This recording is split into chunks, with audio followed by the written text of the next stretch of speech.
eating disorder, you'll have a lot of scar tissue in your throat, which would, cause you to have a hard time eating. So you bringing up a girl's eating disorder if she did have one. So you're bringing that up and trying to embarrass her on TV as a medical professional, you disgusting 8.5 hood rat.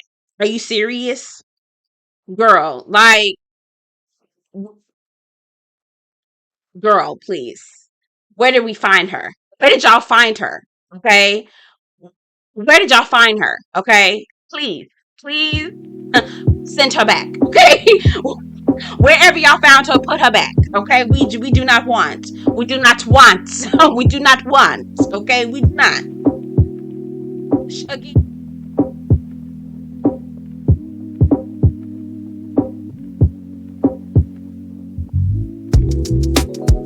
Hey y'all, welcome back to my channel. My name is Belle and this is the Belle Perspective, and today I'm coming at you with another review for Real Housewives of Beverly Hills.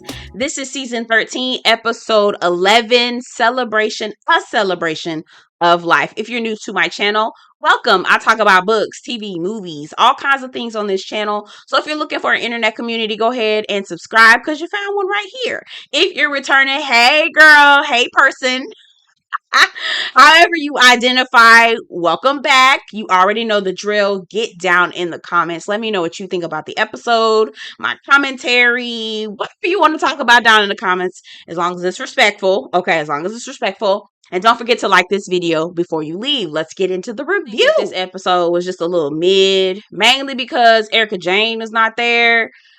It was okay, y'all. It was okay. I did get the cackling a little bit with Dorit and PK, but we'll get into that in just a second. So we open up the episode with Kyle and the girls taking Annemarie down to Ojai for her birthday.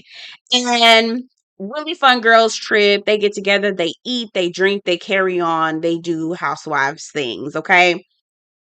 Garcelle and Sutton on the way to Kyle's house before they get picked up by the sprinter. Garcelle fills Sutton in on the conversation with Dorit. And I love the way Garcelle handled this. It's kind of like, you know what? We may not have gotten that far in the conversation with Dorit, but that's okay. We're going to move on. We're not going to hold grudges. We're going to keep on going and we're going to have us a good time. I really love that. All the girls finally make it to Ojai finally make it to Kyle's house, get into the sprinter, and they're on their way. Sutton tells the girls about the second date that she's on, and we are here for our girl Sutton. Girl, you done put the Sutton suave on him, child. He don't know what to do. So she's got a second date with Steve. So she's telling them he got a job. I said, girl, still do them checks, child. We don't know what kind of VP of sales, girl. Check that out. May do some checking and double checking, girl. She's excited about it. And in the confessional, Annemarie decides to tell us that, me and Sutton got off to a rocky start. Girl, a rocky start. Girl, wasn't nobody even checking for you, girl. Wasn't nobody studying you, girl. It was all you. All you, boo. She is she okay? It was really cute. They ended up going to the winery and they all sitting down and having a good time. And the conversation cards come out, it's talking about sex. One of the first questions was, what's inappropriate for a husband to be talking about? Like, do you consider, what's a line that's crossed if a husband talks to women online? Is it a hell no? Is it limitations, things like that? So they talk about that. Kyle is asked if she would ever date a woman, and Garcelle says, "Yeah, I would consider doing it." She thought about it. I said, "Oh, girl, who you was thinking about dating over there? Who was it?" Okay, I want to know, child, who? Okay, Kyle says yes. Garcelle in the confessional is completely thrown off, like, girl, is that you, girl? Who is this? Because years ago, you would have been like, hell nah. So, I wonder who's piqued your interest. Garcelle being messy child, but we're not going to go there. We ain't going to go there. We ain't going to go there. So, and the next few things that happened, I was so disgusted. Why in the hell did Sutton put Kyle dirty foot in her mouth? Says, Sutton, girl, you my girl, but sweetie, I cannot defend this girl. Sutton in the confessional, I regret nothing. I said, girl, you need to go wash your mouth out. Go wash your mouth out. She got gingivitis now. Ain't no telling, child. Ain't no telling what she got in her mouth, okay? Feel like Sutton was getting a little nostalgic about her relationship with Kyle, saying, this is the Kyle that I know. This is the friend that I know. What I really want Sutton to understand is that Kyle never really saw it for Sutton. And that's the reason why it was so easy for her to flip the switch and flip it on and flip it off. Now, shout out to the girls who demonstrated what scissoring is, because baby, I had no idea. Again, I like peen. Okay, that's what I'm naturally attracted to. I like peen. And I'm not attracted to women. I've heard of scissoring, but I ain't never did it before, and I ain't know what it was. So shout out to the girls for the demonstration. I appreciate that, because I ain't know what the hell. I didn't know what that was, okay? Last scene is Sutton kissing Kyle in the mouth. I'm like, girl, go sit down, girl. You need to get laid. Get Sutton laid, y'all. Please, somebody. Kyle is inviting the girls to Lorene. Is that how you pronounce that? Lorene's dedication. They're all excited about it. They think it's going to be a really great thing.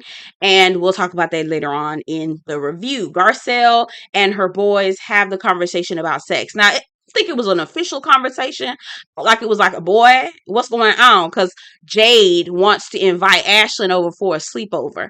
Now, let me tell you, baby, I badly could go over to sleepovers with girls. This is a new day. This is 2024. It's a new day, okay? Y'all tell the parents out there, all the parents, because I ain't got no kids and I don't want none. But all the parents out there, would you let your 15-year-old child sleep over with a boyfriend or girlfriend or nothing like that? I was like, girl, why are we even having a conversation about this? And then the conversation goes into sex, which I I want her to have conversations about sex with her kids. My question though, I ain't too much like how her boys was talking to her. I felt like they was getting too sporty in the mouth.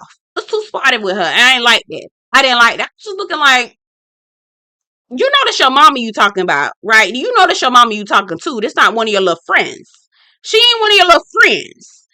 I didn't like that. That was a little too sporty in the mouth. I ain't like that. I ain't like that. Y'all tell me what y'all thought. I ain't like that. We get to PK and Dorit. When I tell you Dorit get on my motherfucking nerves, that's why I get on my motherfucking nerves. I'm not gonna lie to you. And I feel so bad for PK because he got to be laid up with her. But this is what he decides to. This is who he chose to live with. Okay.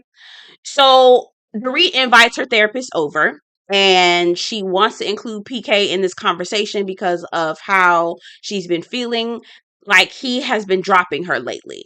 Well, you need so goddamn much. That's the reason why he dropping your ass. But anyway, okay. So they get there, they're having a conversation. The therapist had opened the floor for PK to talk about why he's feeling the way that he's feeling. A little bit of the conversation was a little patchy. I could tell that they edited it, but I mean, you could pick up things here and there.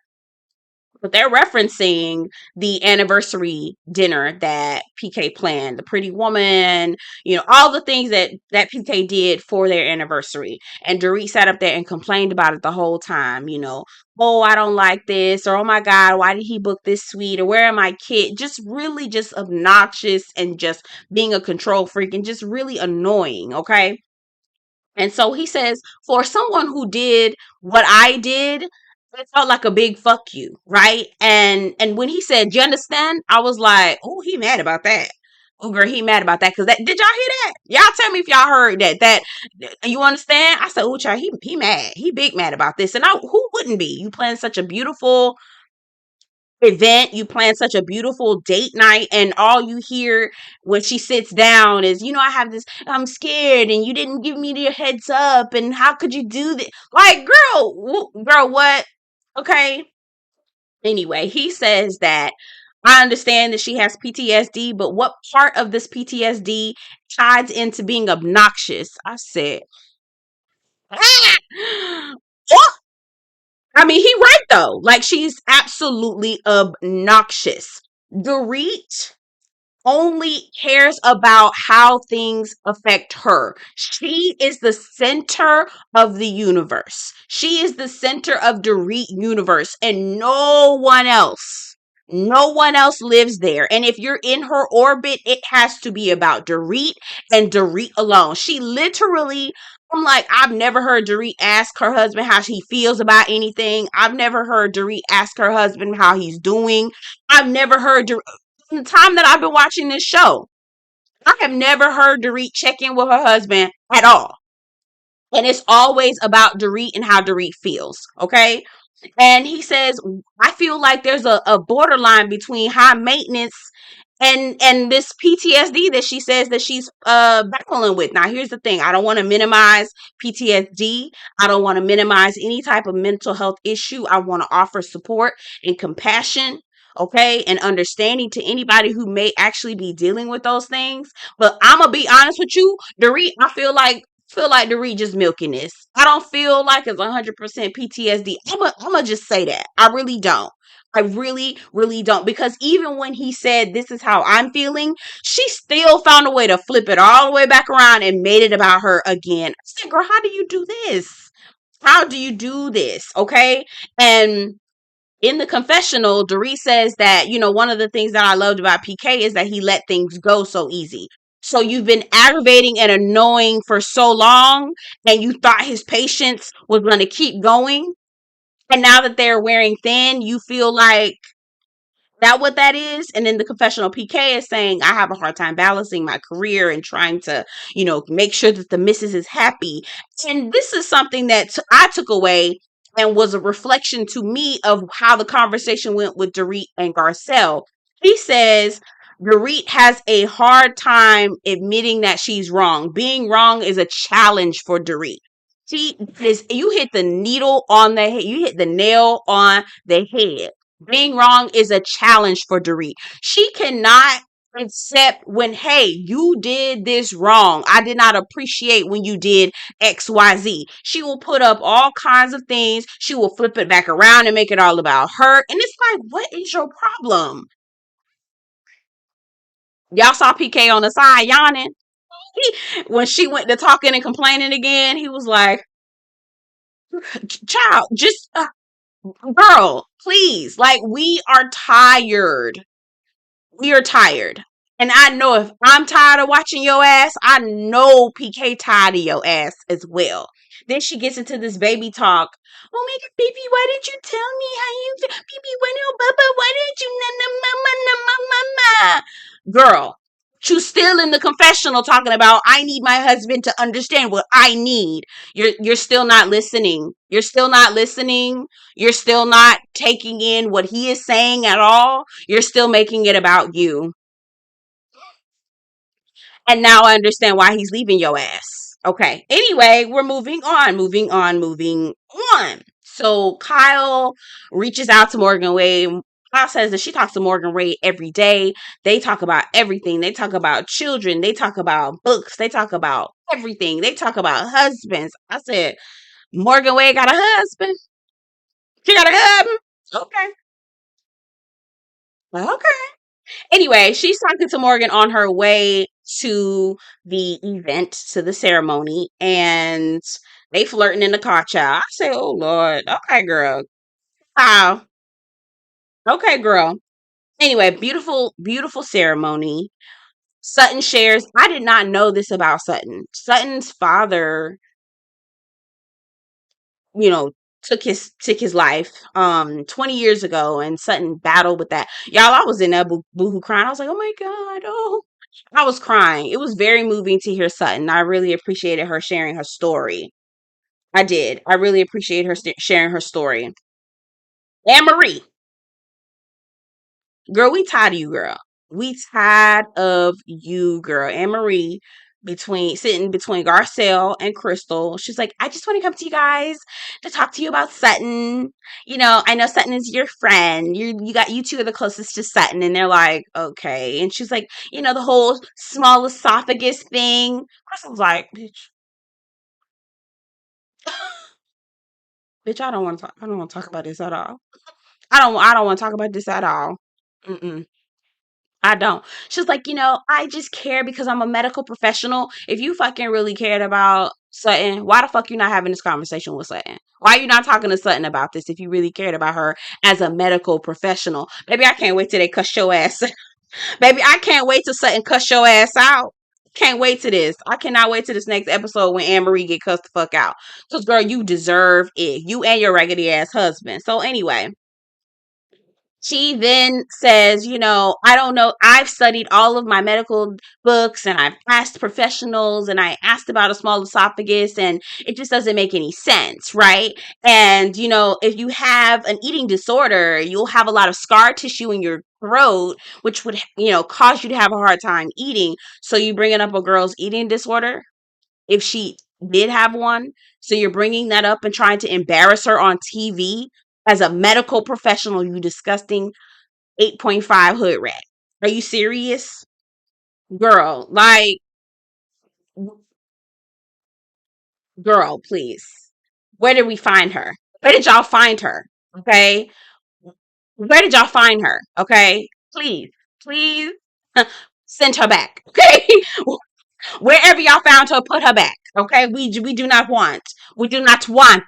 We do not want. Okay. We do not. Again, so it's like, so wait a minute, you trying to imply that she has an eating disorder? She goes, I never said that. Shady Production whips it back around and says her bringing up eating disorder. Crystal says, you literally said that. I don't need no, medical dictionary to know a gaslighter when I see one. You literally just said that. Why the hell you bringing up this girl's stuff? This girl not even sitting over here. You talking to us about her stuff. Garcelle gets up, takes it on to Sutton. Dorit listening in is like, Garcelle lights the matches and walks off. Dorit, Garcelle telling Sutton, her friend, about what is being said is not lighting a match and walking off. That is not the same thing. Okay? Sick of you, sick of your shit. Just like your husband is. All right? Now, Morgan and Kyle, girl,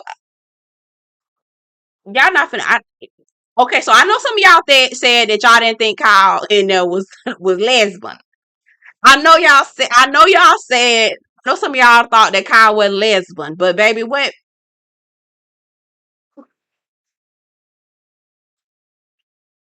That's all I'm gonna say. But Dorit see them and she was like, "This is exactly how rumors get started." She absolutely right. She right about that. Dorit is right about that, girl. This is exactly how rumors get started, Kyle. Girl, you got some splaining to do, girl. You got some splaining to do, girl. Okay.